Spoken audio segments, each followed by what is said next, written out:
Got that situated, right? You make sure you got both tie backs on here. Then you coming down. Like you say, after you got there, you ain't got much to name. After you get past that fifth wheel, it's downhill.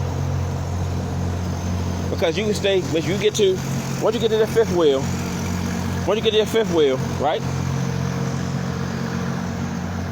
You focus on that section right there with the fifth wheel. Boom, the fifth wheel of drive axle, right? When you get here, you can do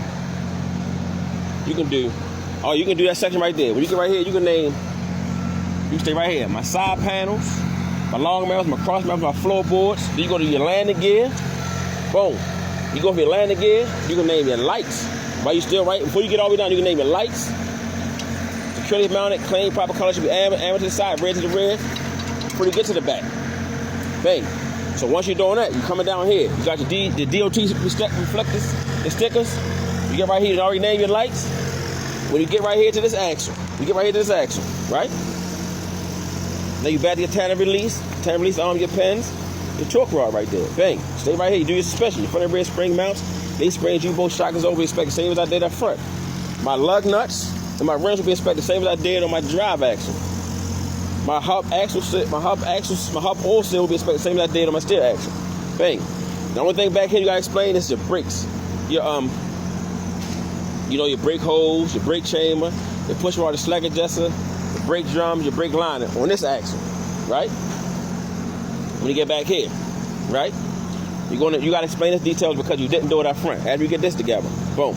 After you explain that explanation right here, then you say my tires, my rims, my space, my lug nuts, my splash guard, we expect the same as I did on my drive axle.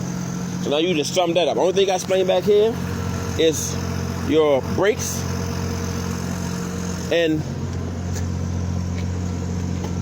matter of fact, you don't even have to do it back here. You got the airbag and the airbag mounts because you got right. You do the same like you did the airbag mounts, like the same you did on your drive axle, right? Now you know you did the DOT reflectors. The only thing here is the tanner release. Right, the tanner release and the torque rod. Right. But you got the brakes too, because we got different brakes. You know, we got a disc in the front and we got drums in the back. So on the automatic truck, you got the disc, and on the automatic truck you got the brake hose, the brake chamber, the brake pad, the brake rotors. On the manual, you got the brake hose, the brake chamber, push rod, slack adjuster, brake line, and the brake drum on the manual. So that's the only thing you have to explain physically. The only thing you have to do different with the brakes on this. Other than that, it will be the same, and then the axle.